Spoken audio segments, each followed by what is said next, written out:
నమస్తే విధుల స్వాగతం. లక్ష్యం సమాజితం. రాష్ట్రంలో ఎమ్మెల్సీ ఎన్నికల వేడి కొనసాగుతుంది. ప్రచారంలో ముందుకెళ్తున్నారు. మరి ప్రధాన రాజకీయ పార్టీలు ఒకరికి ఒకరు మరి వాళ్ళ మీద వీరి మీద వాళ్ళు మరి సయోధ్యకు మరి మీరు చేయలేదంటే మీరు చేయలేదు, గెలిచిన 6 సంవత్సరాలలో ప్రజలలో లేరు, ఖచ్చితంగా మాకేయండి. మరి అలాగే చూస్తే పట్టభద్రులను ప్రసన్నం చేసుకోవడానికి ఒక్కొక్కరు ఒక పంత.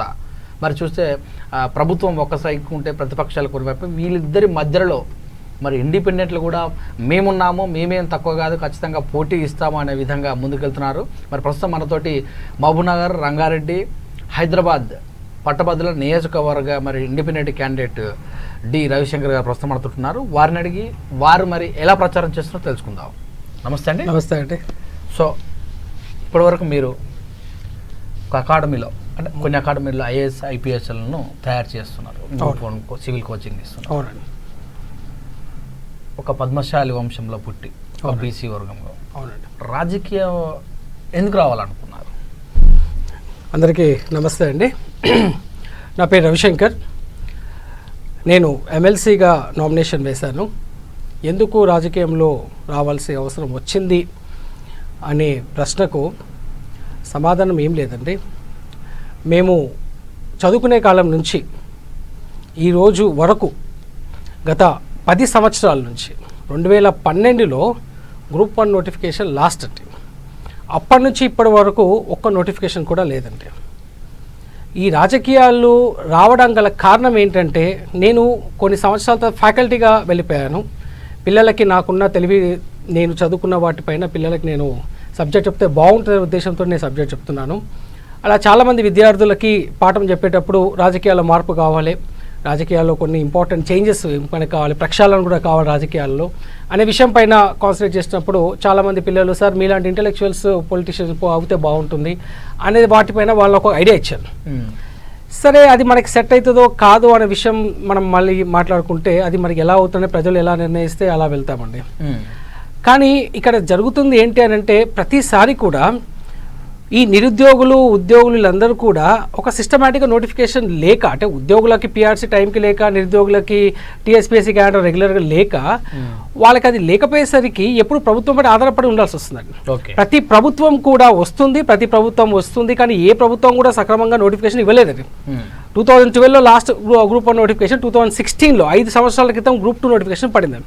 ఈ మధ్యకాలంలో టీఎస్పీఎస్సీ ఆవిర్భవించింది, తెలంగాణ వచ్చింది. ఇన్ని చేసినా కూడా పట్టభద్రులు వీళ్ళందరూ కూడా నిరాశ నిస్పృహలో ఉన్నారు. 150,000 పైచీలకు ఇచ్చామని చెప్తుంది ప్రభుత్వం. అది మీకు అందరికీ తెలుసు, వాటిపైన ఏం జరిగిందో తెలుసు.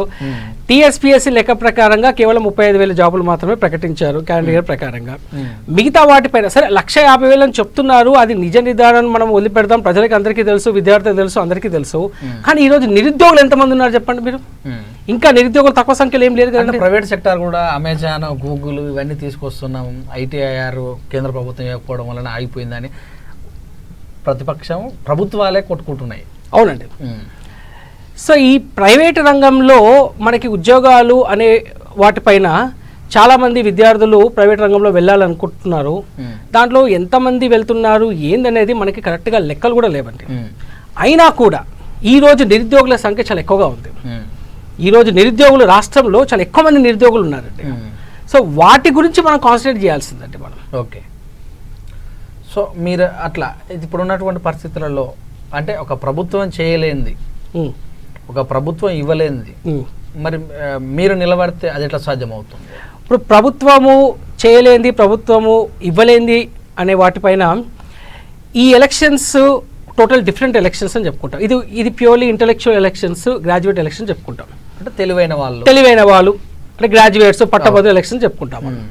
మరి పట్టభద్రుల ఎలక్షన్స్కి ప్రభుత్వం నుంచి ఏం ఆశిస్తున్నారు పట్టభద్రులు? వీళ్ళు ఈ పట్టభద్రులు కేవలము సార్ మాకు ఉద్యోగాలు ఇవ్వండి, మాకు ఉద్యోగాలు ఇస్తే మేము మా పని చేసుకొని బతుకుతాము అని వీళ్ళు ఆలోచిస్తున్నారు. వీళ్ళ ఆలోచనకి పోరాడే వ్యక్తి కరెక్ట్గా ఇప్పటి వరకు లేరండి. ఇప్పటి వరకు ఉన్న ఎమ్మెల్సీలు ఎంతమంది ఉన్నారో వాళ్ళు కరెక్ట్గా పోరాడలేరండి. వాళ్ళు అంటే వాళ్ళంతా కూడా విద్యాలయాలకు నేతలేగా. విద్యాలయాలకి నేతలు ముఖ్యం కాదండి ఇక్కడ. ఇప్పుడు నేను విద్యాలయాలకు నేత, కానీ పోరాడేవాడు కావాలి మాకు. వాళ్ళు విద్యాలయాలకి నేతలు అయి ఉండొచ్చు, వాళ్ళు ప్రిన్సిపల్స్ అయి ఉండొచ్చు, ప్రొఫెసర్స్ అయి ఉండొచ్చు, వాళ్ళు పోరాడే శక్తి ఉండాలి వాళ్ళకి. అంటే వాళ్ళ ప్రభుత్వాలు, వాళ్ళ పార్టీలు వాళ్ళకి సరైన విధానం ఇవ్వకపోవచ్చు. అది అది అది ఉండొచ్చు అండి వాళ్ళకున్న ఒత్తిడులు వాళ్ళకు ఉండొచ్చు. కానీ ఒత్తిడులు లేకుండా విద్యార్థులకు, నిరుద్యోగులకు, ఉద్యోగులకు పనిచేసే వ్యక్తులు కావాలి మాకు. అలాంటి వ్యక్తులు నాకు కనిపించలేదు. అలాంటి వ్యక్తులు ఉన్నారో లేదో అని మన రాష్ట్ర ప్రజలకు అందరికీ తెలుసు. ఒకవేళ ఆ వ్యక్తులు ఉంటే ఈ రోజు ఉద్యోగులు ఎందుకు నిరాశలో ఉంటారు, ఈ రోజు నిరుద్యోగులు ఎందుకు నిరాశలో ఉంటారు, ఈ రోజు అన్ఎంప్లాయ్మెంట్ ఎందుకు ఇంత పెరిగింది, ఈ రోజు ప్రభుత్వ ఉద్యోగులు 1,00,000 ఉద్యోగాలు అని చెప్పారు, ఇంటికో ఉద్యోగం అని చెప్పారు, తెలంగాణ వచ్చాక మా బతుకులు బాగుపడతాయని అందరూ అనుకున్న దాంట్లో నేను కూడా ఒకనండి. నోటిఫికేషన్ కోసం 1000 కళ్ళతో ఎదురు చూసిన వ్యక్తులు నేను ఒకరిని. నోటిఫికేషన్ రాలేదు. అంటే ఒక దశలో ప్రతి చదువుకున్న వ్యక్తికి కూడా అసెంబ్లీలో కేసీఆర్ కూడా చెప్పడం జరిగింది, ప్రైవేట్ సెక్టార్ ఉంటుంది, కుల వృత్తులు కూడా చేసుకోవాల్సిన సందర్భం. చదువుకున్న ప్రతి వ్యక్తికి జాబ్ అంటే ఏ రాష్ట్రం ఇవ్వట్లేదు, ఎక్కడ కూడా లేదు, కొత్తగా ఏంది అన్నట్టుగా కూడా మాట్లాడారు. చూడండి, ప్రభుత్వ ఉద్యోగాలు ఎప్పుడు కూడా పరిమిత సంఖ్యలో ఉంటాయి. ఆ పరిమిత సంఖ్యలో కనీసం లేదు కదండి మనకి. 2012 నుంచి ఇప్పటి వరకు ఒక్క గ్రూప్ 1 నోటిఫికేషన్ కూడా లేదండి. నేను ఆ విషయం మాట్లాడుతున్నాను. అందరికీ ప్రభుత్వ ఉద్యోగాలు సాధ్యం, ఈ రాష్ట్రమే కాదు, ఏ రాష్ట్రం ఇవ్వరు.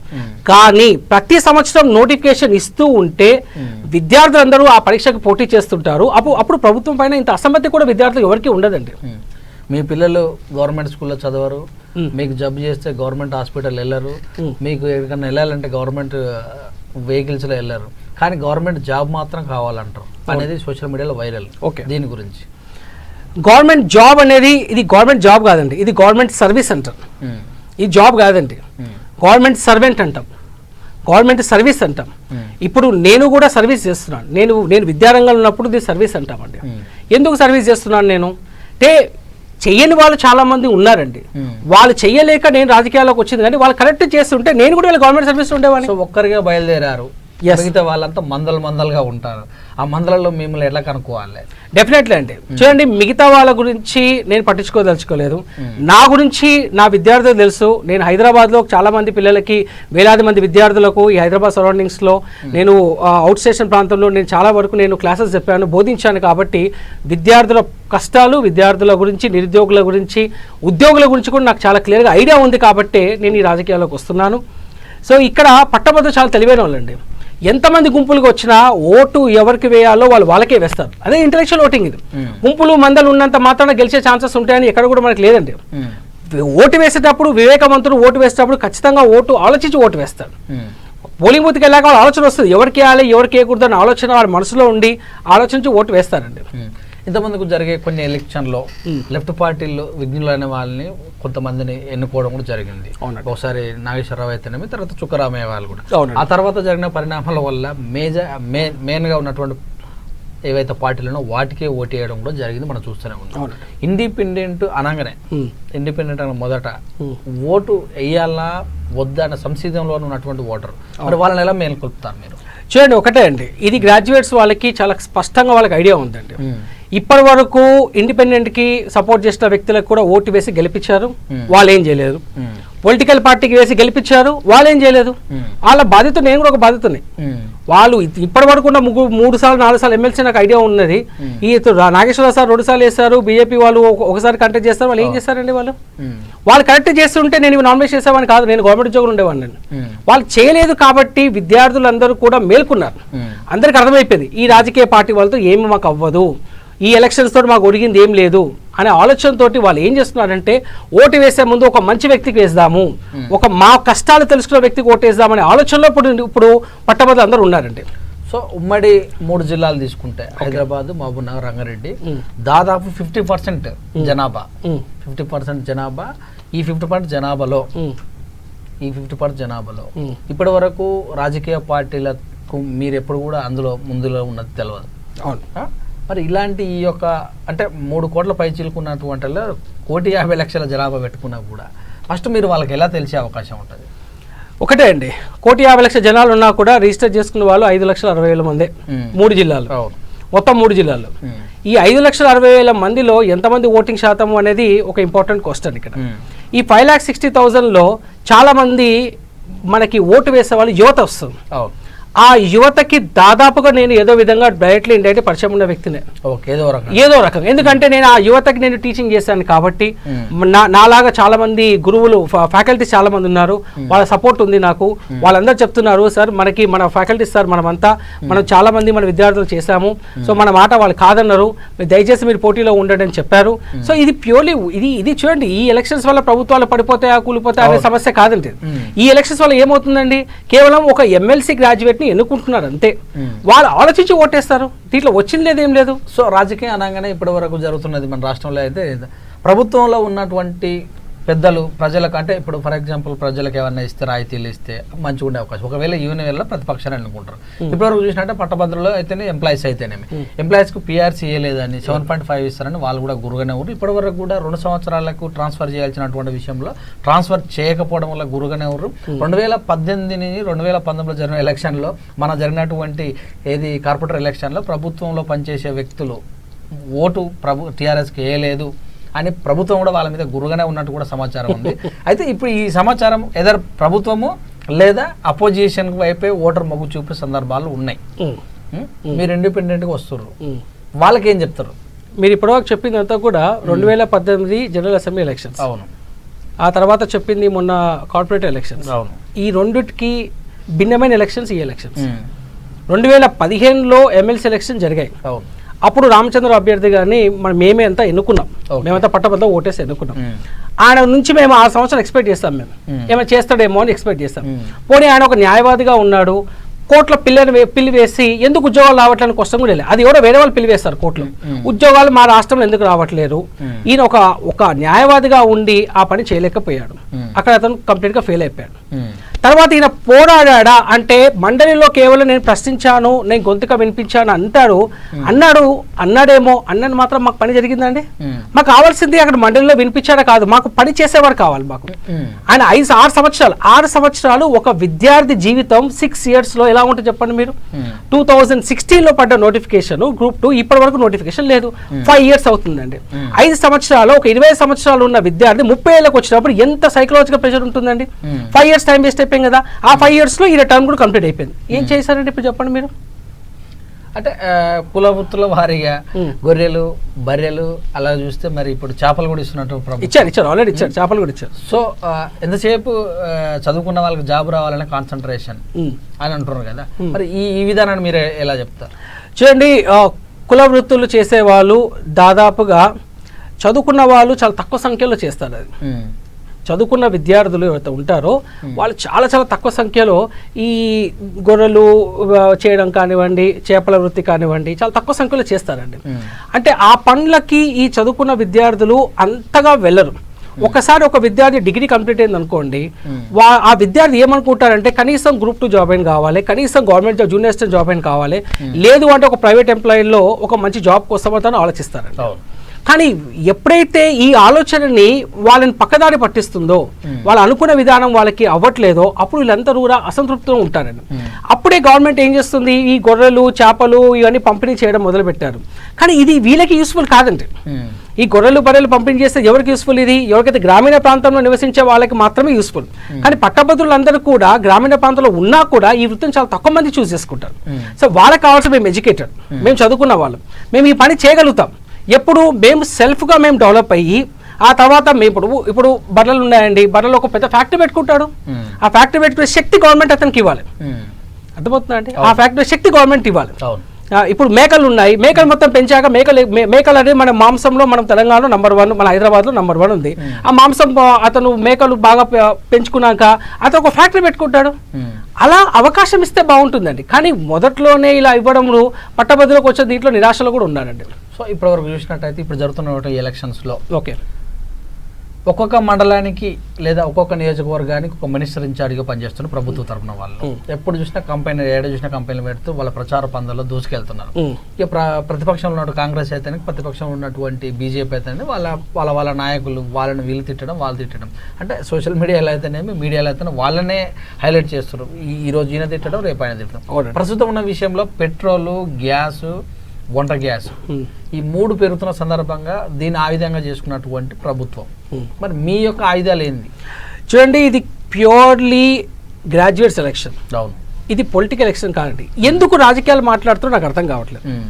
అసలు ఈ టైంలో వీళ్ళు ఇది పెరుగుతుంది, ఈ రేట్లు పెరుగుతున్నాయి, ఆ రేట్లు పెరుగుతున్నాయి అని చెప్పడం కూడా కరెక్ట్ కాదండి.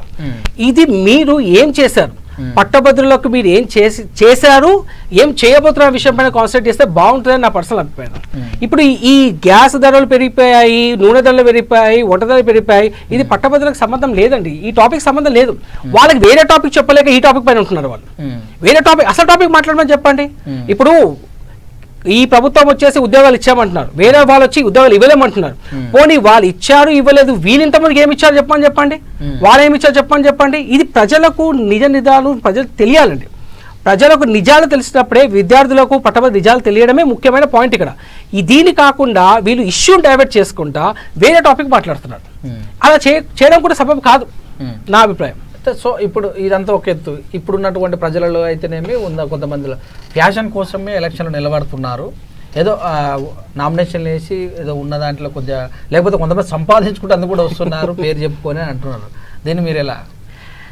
రాజకీయాలు అని అంటే జనరల్గా అందరికీ సంపాదన అనేది ఉంటుంది. కానీ నిజంగా చెప్పాలంటే ఒకప్పుడు మనం గమనించినట్టయితే, మన స్వాతంత్ర సమరయోధులు గమనించినట్లయితే అందరూ కూడా మహా మేధావులు మన స్వతంత్ర సమరయోధం దాంట్లో పోరాటంలో పోటీ చేస్తే వాళ్ళని నేను స్ఫూర్తికి తీసుకుంటున్నానండి. వాళ్ళు నాకు ఇంపార్టెంట్. సో నేను ఇప్పుడున్న రాజకీయాల్లో డబ్బులు సంపాదించుకోవడం రాజకీయాలు కాదండి, చాలా ఉన్నాయి ఫీల్డ్స్, చాలా అంటే చాలా రకాల ఫీల్డ్స్ డబ్బులు సంపాదించుకోవచ్చు. నా కోరిక, ఆ ఇంటెన్షన్ నాది కాదండి. నేను బాధలు పడి, నేను ఆ బాధలోంచి పుట్టుకొచ్చిన వ్యక్తిని. నేను చేయాల్సిన పనులు చాలా ఉన్నాయి, ఎవరు చేయట్లే కాబట్టి నేను ఫీల్డ్లో దిగాను. కానీ ఈ మధ్యలో చాలా మంది పొలిటిక్స్ అనేసరికి ఒక ఫ్యాషన్గా మారిపోయింది. యాక్చువల్లీ అది ప్యాషన్గా ఉండాలి, అది వాళ్ళ ప్యాషన్. నేను సేవ చేయాలనే ఉద్దేశం ప్యాషన్గా ఉండాలి, అది ఫ్యాషన్గా మారిపోయింది. అలాంటి వాళ్ళని ప్రజలు ఎప్పుడు ఆరాధించారండి. ప్రజలు తెలుసుకుంటారు, అందరూ తెలుసు. ఈ వాళ్ళు కాకపోతే రేపు రియలైజ్ అవుతారు. అది వాళ్ళు, అది ఈ రోజు కాకపోతే రేపు, 1 hour అదే డే. సో ఇప్పటికే క్యాంపులు, విందులు, వాళ్ళకి కావాల్సిన అన్ని ఎక్కడెక్కడ చేరిపోయినాయి, చేస్తున్న ప్రధాన పార్టీలు అంటున్నారు. మరి మీరు ఎలా ఉన్నారు? మీ యొక్క క్యాంపెయినింగ్ ఎలా ఉంది? సార్ మా క్యాంపెయినింగ్ చూడండి, నేను సోషల్ మీడియా క్యాంపెయినింగ్ అండి. ఈ మధ్యలో ప్రతి పట్టభద్రులు కూడా అందరూ కూడా సోషల్ మీడియాను బాగా ఉపయోగిస్తారు. నేను దాదాపుగా చాలా మంది విద్యార్థులతోటి, నాకు పరిచయం ఉన్న విద్యార్థులు, నాకు తెలుసుకున్న వాళ్ళు, నా ఫ్యామిలీ, నా ఫ్రెండ్ సర్కిల్, నేను హైదరాబాద్లో బోర్న్ అండ్ బ్రాటప్ కాబట్టి ఈ చుట్టుపక్కల ఉన్న జనాలకు అందరితోటి నేను పర్సనల్గా ఫోన్ చేస్తున్నాను. నేను పర్సనల్గా వెళ్ళి నేను వాళ్ళతో మాట్లాడుతున్నాను. నేను డైరెక్ట్గా నేను ఓటర్కి రీచ్ అవుతున్నానండి. నేను ఇలా ఇప్పుడు క్యాంపెయినింగ్, ఇప్పుడు ఇలా పెద్ద పెద్ద క్యాంపులు పెట్టుకొని ఇలా చేయడం వల్ల కరోనా టైంలో కొంచెం జాగ్రత్తలు వహించాల్సింది. చాలామంది కూడా ముందుకు రారు. కానీ ఇప్పుడు వీళ్ళు పెట్టే క్యాంపులో ఎంతమంది పట్టభద్రులు ఉంటారని మనం అనుకుంటామండి. వాళ్ళ పార్టీ వర్కర్స్ ఉంటారు ఎక్కువ మంది, వాళ్ళ పార్టీ క్యాడర్ ఉంటుంది. కానీ దీంట్లో నిజంగా పట్టభద్రులు ఎంతమంది ఉంటారో ఒకసారి ఎప్పుడో ఒకసారి మీరు సర్వే చేయండి. మీకు దాని 10%, 5% ఉండరండి. నా అభిప్రాయం అది. ఇప్పటికే పార్టీలకు ఉన్నటువంటి అనుబంధ సంస్థలు, ఓకే, భారతీయ జనతా పార్టీ అయితే ఏబీపీ అని, కాంగ్రెస్ అయితే ఎన్ఎస్వి అని, టీఆర్ఎస్ అయితే టీఆర్ఎస్వి అని, అంటే వాళ్ళ బీజాలు ఉన్నటువంటి వ్యక్తులు కూడా ఓటర్లుగా ఉన్నారు. అవునండి. సో మరి మీ వైపు? నా వైపు విద్యార్థి లోకం అండి. నా వైపు ఉద్యోగస్తులు చాలామంది తెలిసిన వాళ్ళు డైరెక్ట్గా సో రవిశంకర్ గారు ఉన్నారు, రవిశంకర్ గారు ఓటేమని చెప్పారండి. వాళ్ళంతా వాళ్ళు ప్రచారం చేస్తున్నారు. చాలా మంది విద్యార్థులు, మా సార్ ఉన్నాడు, మా సార్కు ఓటేయండి అని చెప్పేసి వాళ్ళు ప్రచారం చేస్తున్నారు. సో దీంట్లో రాజకీయ పార్టీలకు సంబంధించిన ఎలక్షన్స్ కాదు కాబట్టి చాలా మంది కూడా మీరు చెప్పిన అనుబంధ సంస్థలు చాలా మంది దాంట్లో వాళ్ళు కూడా చివరికి ఎవరికి ఓటు వేస్తారండి? వాళ్ళు పార్టీలకు ఓటు వేయరండి. ఎందుకంటే ఎలక్షన్ డిఫరెంట్ కాబట్టి చివరికి వాళ్ళందరూ నాకు మాట ఇచ్చారు, ఎట్టి పరిస్థితుల్లో కూడా ఈ ఓటు మాకు పార్టీకి సంబంధం లేదు, ఈ ఓటు మీలాంటి వ్యక్తులకు ఓటు ఇది, సో మీకే ఓటు వేస్తామని కూడా వాళ్ళు మాట ఇచ్చారండి. మీలాంటి వాళ్ళు అంటే ఇండిపెండెంట్ ఓటు వేయడం, అసలు వ్యక్తి కూడా గెలిచే అవకాశం ఉండదు, ఓట్లు చీలిపోతా అంటారు కదా, చెప్పండి. దానివల్ల అసలు వ్యక్తి ఎవరండి దీంట్లో? ఇప్పుడు మీరు అనుకున్నట్టు అసలు వ్యక్తి టాప్ 4 to 5 members. వీళ్ళు ఇప్పటివరకు ఏం చేస్తారండి? అందరూ బయటలో ఉన్న వ్యక్తులే. వీళ్ళందరూ కూడా ఇప్పటి వరకు ప్రధాన పార్టీ క్యాండిడేట్స్ అందరూ కూడా ఏదో విధంగా ప్రత్యక్షంగా పరోక్షంగా రాజకీయాలు ఉన్న వ్యక్తులే. వీళ్ళు రాజకీయాలు ఉన్నప్పుడు చేయండి, ఇప్పుడు చేంజ్ చేస్తారండి వీళ్ళంతా. సో ఎన్నికలు అనగానే కొత్త ముఖాలు వస్తాయి. అంటే ఓకే, మీరు అన్నట్టుగా ఇప్పుడున్న వాళ్ళు, ఫర్ ఎగ్జాంపుల్ రామచంద్ర గారు ఉన్నారు, ఆయన బీజేపీ పార్టీ ఎప్పటి నుంచో ఉన్నాడు, అది పాత ముఖం అవుతుంది. ఇప్పుడు కొత్తగా సురభి వాణిదేవి గారిని కూడా తీసుకురావడం ఒక ప్రభుత్వ ప్రోత్సాహం అయితే ఒక పార్టీ ప్రోత్సాహం ఉంది. సో మీ విషయానికి వస్తే మీరు ఇప్పుడు కొత్త ముఖం, మిమ్మల్ని ఎలా నమ్మాలి ప్రజలు? నేను కొత్త, మీకు కొత్త ఛానల్స్ కి కొత్త విద్యార్థి లోకాన్ని కాదు. నేను విద్యార్థి కొత్త కాదండి. నేను పుట్టి పెరిగింది ఇక్కడే. నాకు ఈ గ్రాడ్యుయేట్స్ చాలా మంది నాకు టచ్లో ఉంటారు. నేను కొన్ని లక్షల మంది టీచింగ్ చేస్తాను. నేను ప్రతి ఒక్కరు నన్ను గుర్తుపడతాను. గుర్తుపట్టడానికి మాత్రం నేను మీడియా పబ్లిసిటీ చేసుకోదలుచుకోలేదు. ఎందుకు చేసుకోలేదంటే అవసరం రాలేదు.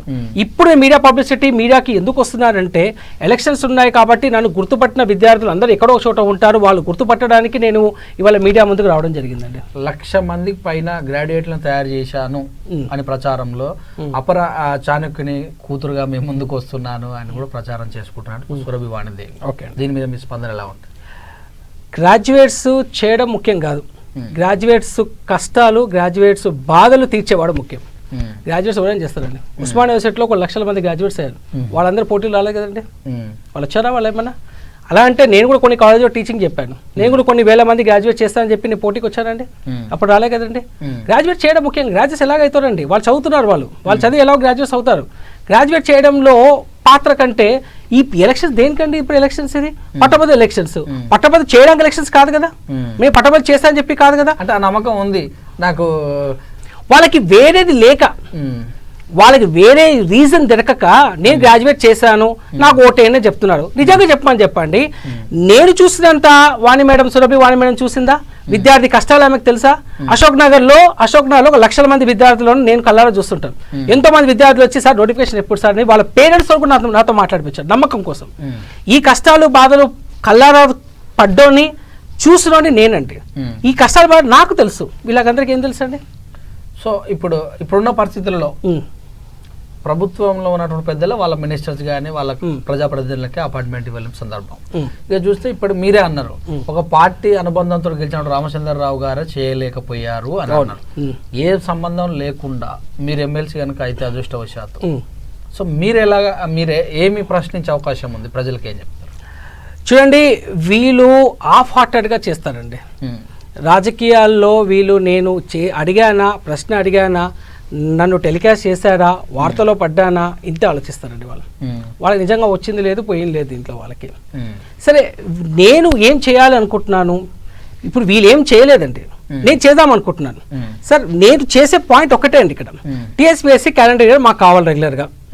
తెలంగాణ పబ్లిక్ సర్వీస్ కమిషన్లో యూపీఎస్సీ మాదిరిగా మాకు ఎవ్రీ ఇయర్ మాకు క్యాలెండర్ ఇయర్ మాకు కావాలి. ఈ పాయింట్ చాలా చాలా చాలా చాలా ఇంపార్టెంట్. ఈ కాలంలో ఉన్న నిరుద్యోగులకి ఈ పాయింట్ చాలా ఇంపార్టెంట్ అండి. మిగతా రిక్రూట్మెంట్ అన్ని కూడా ఎప్పటికప్పుడు రెగ్యులర్గా జరగాలి. ఇది జరగడానికి ప్రభుత్వం తరపున పోరాడే వ్యక్తి, అంటే ప్రభుత్వానికి ఇలా గట్టిగా పోరాడే వ్యక్తి ఎవరూ లేదండి. ఏదో నామకే వాస్తే టైప్ లాగా ఒకసారి ప్రశ్న అడిగాను, నేను గొంతుగా వినిపించాను, నాకు మళ్ళీ ఒక అవకాశం ఇవ్వండి అని ఒక అవకాశం ఇస్తే నువ్వేం చేయలేదు, నువ్వు 2వ అవకాశం ఇస్తే మళ్ళీ ఏం చేద్దామని వస్తున్నావు? ఇప్పుడు మళ్ళీ మమ్మల్ని చీట్ చేయడానికే కదా, కదండి. నేను ఖచ్చితంగా ఈ పనులు జరిగేంత వరకు ప్రభుత్వం పైన నేను పోరాడతాను. మాకు కావాల్సింది ఏంటి? మాకు కావాల్సింది కేవలం టీఎస్పీఎస్సీ నుంచి మాకు ఉద్యోగాలు రెగ్యులర్గా కావాలి. ఉద్యోగులకు నిరాశ కాకుండా చూసుకోవాలండి. ఉద్యోగులకు రెగ్యులర్గా పిఆర్సీ ఇవ్వాలి వాళ్ళకి. సో మిగతా ఎంప్లాయ్మెంట్ కూడా కొంచెం ఫాస్ట్ టేకన్ అప్ చేసే విధంగా గవర్నమెంట్ తగిన చర్యలు తీసుకోవాలి. అలాంటి ప్రెషర్ ఇవ్వాలి గవర్నమెంట్కి. డెమోక్రసీ పద్ధతిలో గవర్నమెంట్కి ప్రెషర్ ఇస్తే ఖచ్చితంగా గవర్నమెంట్ అండి ఈ రోజు కాకపోతే రేపు వస్తుంది, దిగుతుంది. నాకు 6 సంవత్సరాలు టైం ఇస్తున్నారు, 6 సంవత్సరాలు నేను చేయలేను అనుకుంటున్నారా? ఖచ్చితంగా చేస్తాను. ఇది 1 year టర్మ్ కాదు, ఇది 6 years టర్మ్స్. ఇది 6 years ప్రతి మంత్ ప్రతి రోజు పోరాడుతాను. నెలకు ఒకసారి నేను విద్యార్థులను కలుస్తాను, నెలకు ఒకసారి నేను అందరినీ నేను క్యాంపులు పెట్టుకొని అందరితో నేను వాళ్ళ ప్రాబ్లమ్స్ అనే కష్టాలను చూస్తాను. ఇప్పటివరకు ఎమ్మెల్సీలు ఎప్పుడు కూడా మా కష్టాలు ఏంటి, మా ప్రాబ్లమ్స్ ఏంటని ఎవరు అడగలేదండి. మళ్ళీ ఈ రోజు మరి వాళ్ళు వచ్చి ఏం చేద్దాం అనుకుంటున్నారు? అందుకోసమే నేను వాళ్ళు చేయలేదంటే వాళ్ళు హాఫ్ హార్టెడ్గా పనిచేస్తారు, వాళ్ళు హోల్ హార్టెడ్గా పనిచేయలేదు, వాళ్ళ సిన్సియారిటీ డెడికేషన్ వాళ్ళకి లేకపోయింది. వాళ్ళు చేసి ఉంటే ఈ రోజు ఇంకో విధంగా ఉండేది. మాకు వాళ్ళు చేయలేదు కాబట్టి నేను చేస్తానని చెప్పేసి ఈ రోజు నేను ఈ నామినేషన్ వేయడం జరిగిందండి. చివరిగా సో ఇలా రాజకీయాల్లో కొనసాగుతారా? డెఫినెట్లీ అండి. నాకు ప్రజల ఆశీర్వాదం ఉన్నంత వరకు, ప్రజలు ఎప్పుడైతే నన్ను ఆరాధిస్తారో, ఇది నా మొదటి స్టెప్ మాత్రమే. ప్రజలు నన్ను ఎప్పుడైతే ఆరాధిస్తారో అప్పటి వరకు నేను రాజకీయాల్లో కొనసాగుతాను. కొనసాగుతూ పాటు నాకు సమయం ఉన్నప్పుడల్లా కూడా నా వృత్తి అయిన నా టీచింగ్ వృత్తి ఎక్కడ అవసరమైతే, ఎప్పుడు అవసరమైతే నా టైం బట్టి నేను అది కూడా నేను నా సమయాన్ని బట్టి అది నేను చేయకుండా ఆ ప్రాసెస్లో నేను 10 మంది పిల్లలకి నేను ఇంతకుముందుకు చాలా ఫ్రీగా క్లాసెస్ చెప్పాను చాలామందికి. సో డబ్బులు లేకుండా కూడా చెప్పాను, ఎంతోమంది విద్యార్థులు సాయం చేస్తాను. అది మాత్రం కంటిన్యూషన్ ఉంటుందండి. సో పట్టభద్రులకు ఏం చెప్తాం మాటలు తరపున? V3 తరపు నుంచి పట్టభద్రులకి మీకు అందరికీ కూడా నా ఒక విన్నపం అండి. ఇప్పటి వరకు మీరు చాలామంది ఎమ్మెల్సీని చూశారు. ఆ ఎమ్మెల్సీలు చూసిన దాంట్లో నేను ఒకరిని. అసలు ఏం జరగలేదండి. మీకందరికీ కూడా నా విజ్ఞాపనం ఏమిటంటే, మీరందరూ కూడా పోరాడే వ్యక్తికి ఓటు వేయండి. ఒక సిన్సియర్గా డెడికేట్ చేసిన వ్యక్తికి మీరు ఓటు వేయండి. ఎప్పుడైతే మీరు ఇట్లా ఓటు వేస్తారో ఖచ్చితంగా పనిచేసే వరకు నేను నిద్రపోను. ఈ ప్రభుత్వాన్ని కూడా నేను నిద్రపోనివ్వను. మా పనులు జరిగేంత వరకు, మాకున్న ప్రాబ్లమ్ సాల్వ్ అయ్యేంత వరకు ఎట్టి పరిస్థితుల్లో కూడా నేను వెనక స్టెప్ వేయను. ఎంత పెద్దవాళ్ళు ఎలాగొచ్చినా కూడా, ఎలాంటి పరిస్థితి ఇచ్చినా కూడా ఎట్టి పరిస్థితుల్లో వెనకడుగు వేయను. పనులు జరిగే వరకు పోరాడతాను. పోరాడి లేని సమయంలో ఒకవేళ నా వల్ల అవ్వట్లే అంటే మాత్రం నేను ఖచ్చితంగా రాజకీయాల నుంచి తప్పుకుంటానండి. So thank you sir, thank you very much. చక్కటి విశ్లేషణ చేశారు. మీలో పోటీ చేసి ప్రజలకు సేవ, అంటే పట్టభద్రులకు సేవ చేయాలని తపన మరి నిజంగా కూడా చాలా చక్కగా ఉంది. ఖచ్చితంగా కూడా మరి ప్రజాక్షేత్రంలో మీరు ఉండాలని కోరుకుంటున్నాను. Thank you. ఇదండి మరి ఇప్పటివరకు మనకు డి రవిశంకర్ గారు మరి పట్టభద్రుల నియోజకవర్గం నుంచి పోటీ చేస్తున్న సందర్భంగా ప్రజలు మరి ఎవరైతే ఓటర్స్ ఉన్నారో ఖచ్చితంగా వారి యొక్క ఆశీస్సులను, మీ యొక్క ఆశీస్సులు వారిపైన మనస్ఫూర్తిగా ఉండాలని కోరుకుంటూ చూస్తుండే విత్ న్యూస్ లక్ష్మణ సమాజ హితం.